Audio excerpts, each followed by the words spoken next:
D'écouter Sichot Chelek Yud Dalet, première Sicha sur Shoftim. Dans la paracha, il y a un verset qui dit Tamim Tiyeh im Hashem Elokecha, tu seras intègre avec l'Éternel ton Dieu. Et sur ce verset, Rashi donne le commentaire suivant: marche devant Dieu avec intégrité et ne cherche pas à connaître l'avenir, mais reçois avec intégrité tout ce qui t'arrive dans la vie. Alors, a priori, il y a plusieurs questions sur Rashi.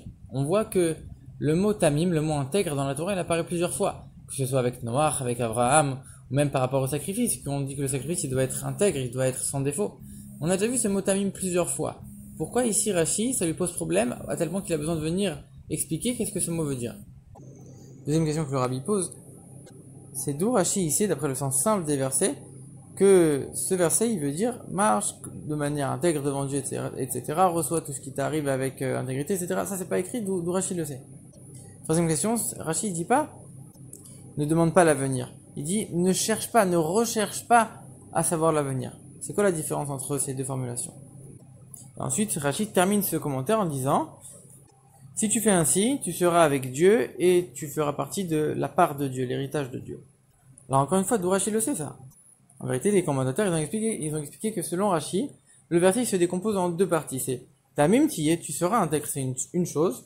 Im Hashem Elokecha, avec l'Éternel ton Dieu, ça c'est une autre chose. Que si toi tu es intègre, alors tu seras avec l'Éternel ton Dieu. Si toi tu es intègre, la récompense de ton intégrité, ce sera d'être tout le temps avec Dieu. Et c'est pour ça que l'Écriture ici, elle précise avec l'Éternel ton Dieu. A priori, ça vient rien ajouter. On aurait pu dire sois intègre, c'est tout. Alors ici, on peut pas expliquer Rachid de cette manière, pour plusieurs raisons. Déjà parce que si ça avait été ça, Rachid aurait séparé ça en deux sujets différents, en deux commentaires différents, pas dans le même paragraphe. En plus de ça, d'après le sens simple du commentaire de Rachid, on voit pas du tout ça. Rachid dit marche avec lui, avec intégrité. Donc c'est exactement les mêmes mots du verset qui dit avec l'Éternel ton Dieu. Pourquoi ce serait deux choses différentes ici? Ça va pas avec le sens simple du commentaire. En plus de ça, quand on regarde le contexte, on voit que juste avant, la Torah elle dit de ne pas avoir recours aux sorciers, aux divinations, aux voyants, etc. Et la Torah vient te dire, toi tu seras intègre avec l'Éternel ton Dieu, sous-entendu avec l'Éternel ton Dieu et pas avec eux. Une autre question que le Rabbi pose, pourquoi Rachid précise, tu seras avec Dieu et tu seras son héritage, tu feras partie de sa part à Dieu. Pourquoi tu précises ça en plus? Alors le Rabbi donne l'explication suivante. Le mot tamim dans la Torah, le mot intègre en vérité, il signifie complet, entier. Comme pour Noach et Abraham, ça veut dire que ils ont été entiers dans leur service de Dieu. Mais selon Rachid, ici, dans ce contexte, dans ce verset, on ne peut pas expliquer le mot intègre comme voulant dire entier. Parce qu'on te dit sois intègre avec Dieu, et on te le dit juste après t'avoir précisé, attention, n'aie pas recours aux sorciers, aux divinations, aux voyants, etc. Alors comment on peut te dire ne fais pas ces 10 choses-là, et juste après on te dit sois intègre avec Dieu dans tout, fais tout. C'est quoi le lien entre les deux? C'est pas possible. Alors c'est d'ailleurs pour ça que le Ramban, lui, il donne son explication en disant que ici ça veut dire le mot intègre, ça veut dire sois intègre dans ces choses-là. N'aie pas recours aux sortilèges, etc., à vouloir voir l'avenir, etc., parce que sache que c'est Dieu qui domine tout, qui domine toutes les autres forces. Et donc c'est pas les autres forces que tu dois aller voir, c'est Dieu à travers ses prophètes, etc. Le Rabbi dit, on peut pas expliquer ça. Si tu es en train de dire maintenant, ne fais pas telle et telle chose, tu donnes une dizaine de choses, et après tu dis sois intègre, tu peux pas dire que ce intègre, il veut dire dans tout le reste de la Torah. Et d'un autre côté, le sens de intègre, ça veut dire tout, donc tu peux pas dire que ces 10 choses-là. Donc c'est ni intègre dans ces 10 choses-là, ni intègre dans toute la Torah, parce que ça n'a aucun sens. Donc forcément ici, selon Rashi, le mot intègre, il a un autre sens. Le mot tamim ici, il veut pas dire entier, il veut dire plutôt soit simple, soit intègre au sens propre du terme, intègre dans le sens simple, un peu naïf, avec Dieu. Et donc ce sens-là du mot tamim, c'est le contraire de entier. Quelqu'un d'entier, c'est quelqu'un qui connaît tout. Quelqu'un d'un peu naïf, un peu simple, au contraire, il connaît pas tout. Donc c'est ça que les versets te disent ici. Ne fais pas les sortilèges, etc., comme on l'a vu. Et le verset, il termine en disant, parce que c'est ça que Dieu déteste. Ce n'est pas ça que Dieu t'a ordonné, ce n'est pas ça que Dieu t'a donné. Alors que le Ramban, il disait, un homme, il doit pas faire ça, parce que c'est des choses qui sont pas à 100% vraies, etc. Ici, on te dit pas de ne pas les faire parce que c'est pas vrai. Ne les fais pas parce que Dieu ne veut pas. C'est pas là-dessus que Dieu a fait résider sa présence divine, c'est plutôt sur les prophètes, etc. Et c'est pour ça qu'on te dit, sois intègre, sois simple, sois un petit peu naïf, sois droit avec Dieu, et ne fais pas ce que lui ne désire pas, reste dans le cadre de ce qu'il t'a demandé. Même si tu pourrais avoir des choses qui sont vraies avec les autres forces. C'est pas ça le sujet. Alors dans ce cas-là, la question se pose, si j'ai pas le droit de faire ça, alors comment je vais faire? Et c'est ça que Rashi rajoute en disant, et ne cherche pas à savoir l'avenir. C'est pas ton rôle, ne commence pas à faire des recherches pour savoir c'est quoi le futur. Alors dans ce cas-là, une autre question se pose, mais alors, je vais être inquiet tout le temps? Comment je peux être à la fois inquiet et à la fois intègre? Et c'est ça que c'est pour ça que Rashi rajoute encore en disant, chaque chose qui t'arrive, reçois-la avec intégrité, sous-entendu que ce soit quelque chose de bien, quelque chose du contraire du bien. Sache que tout vient de Dieu, et reste droit, naïf, intègre, simple avec Dieu. Et si tu suis ce conseil, alors tu seras toujours serein et tu n'auras pas à t'inquiéter de quoi que ce soit. Alors à ce moment-là, on pourrait expliquer la fin du commentaire de Rashi en disant, quand il vient te dire, et à ce moment-là, Dieu il sera avec toi, et tu feras partie de la part de Dieu, etc. En vérité, Rashi est en train juste de t'expliquer comment faire. Il t'explique un conseil pour être toujours intègre avec Dieu. Sache que si tu fais ça, Dieu sera toujours avec toi, et tu auras du bien, même du bien matériel, etc. Si toi t'intègres avec Dieu, t'inquiète pas, tu auras une récompense. Mais ça, en vérité, le rabbi dit, c'est pas une explication satisfaisante. Parce que par ça, on répond pas à la question de savoir d'où Rashi a appris ça. Pourquoi Rashi vient donner ce conseil-là, d'où il le sait d'après le sens simple du verset. Puis Rashi n'est pas en train de te dire, sois intègre avec Dieu parce que, sache que il sera avec toi. Non, il te dit, sois intègre avec Dieu, et quand ce sera le cas, voilà ce qui arrivera. Donc en vérité, l'explication que le rabbi donne est la suivante. Quand on regarde le contexte général de la paracha, on voit que Dieu il dit au peuple juif, regarde, c'est parce que tous ces peuples ont fait toutes ces choses que je n'ai pas approuvées, que je les chasse de la terre d'Israël.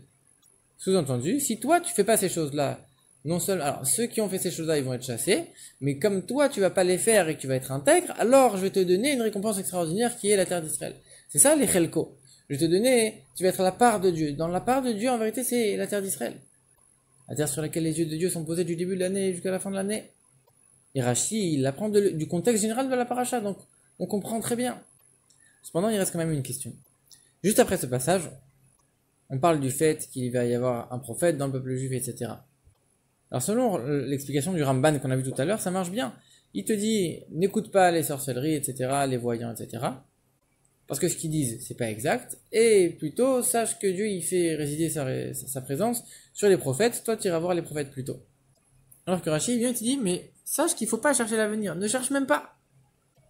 Mais alors dans ce cas-là, si je dois même pas chercher, si j'ai pas le droit de chercher à connaître l'avenir, pourquoi tu me dis juste après que tu vas m'envoyer des prophètes chez qui je pourrais aller, des prophètes que je pourrais consulter pour savoir qu'est-ce qui va se passer?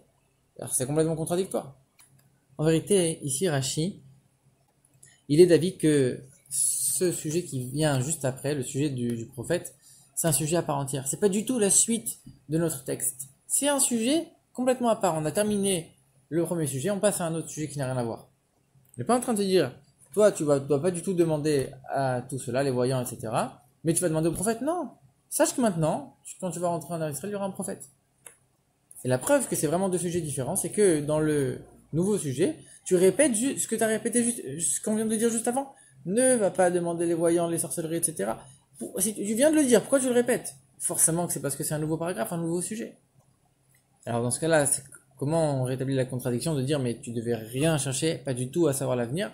En vérité, non. Rashi ici, il te dit l'otarkor, ne recherche pas à savoir l'avenir.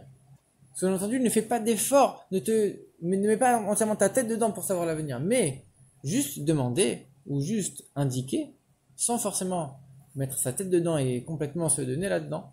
Pourquoi pas? Dans ce cas-là, si c'est avec le prophète, pourquoi pas? Et donc on voit bien que Rashi, selon Rashi, on ne peut pas expliquer le mot tamim comme entier, mais plutôt comme intègre, et c'est beaucoup plus adapté avec le sens simple des versets que l'explication du Ramban. Alors quand on regarde maintenant le sujet avec le point de vue de la halakha, on voit que ce verset, tu seras intègre avec l'Éternel ton Dieu, le Rambam ne l'a pas compté parmi une des 613 mitzvot, alors que le Ramban, lui, l'a compté. Et le Ramban, il écrit que si le Rambam ne l'a pas compté, c'est sûrement parce que le Rambam, il considérait que c'était une expression assez générale qui englobait l'ensemble des mitzvot. Et c'est pour ça qu'il l'a pas compté comme une mitzvah particulière. D'ailleurs, le Rambam, à ce sujet, il explique que toutes ces choses qu'on vient de voir, les voyances, les sorcelleries, etc., c'est des choses qui sont fausses, c'est des choses qui sont vides. Un juif qui est quelqu'un de sage, il a rien à faire avec ces choses-là.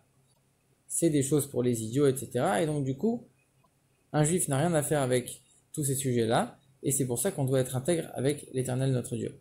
Donc ici le Rambam il est en train de dire Tamim tiye im Hashem Elokecha, sois intègre avec l'Éternel ton Dieu, ça veut dire sois entier dans ta connaissance, sois entier dans ta sagesse. Si tu es entier dans ta sagesse, tu peux pas avoir un lien avec ces choses-là qui sont stupides.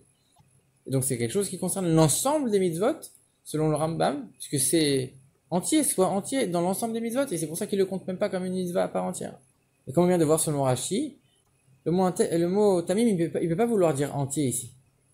C'est pour ça que l'avis de Rashi ici, ce serait plutôt de le compter comme une mitzvah particulière. Et donc il serait plutôt de l'avis du Ramban de compter cette mitzvah comme une mitzvah à part entière. On pourrait expliquer d'ailleurs les derniers mots de Rashi en disant à ce moment-là, si toi tu es intégré avec Dieu, il sera toujours avec toi, tu seras avec lui et tu feras partie de sa part. Sous-entendu, si tu fais pas toutes ces choses-là, alors tu seras avec Dieu. Et si tu es intègre avec Dieu dans le sens, tout ce qui t'arrive, tu le reçois, etc., comme on l'a dit avec intégrité, à ce moment-là, tu feras partie de la part de Dieu, véritablement.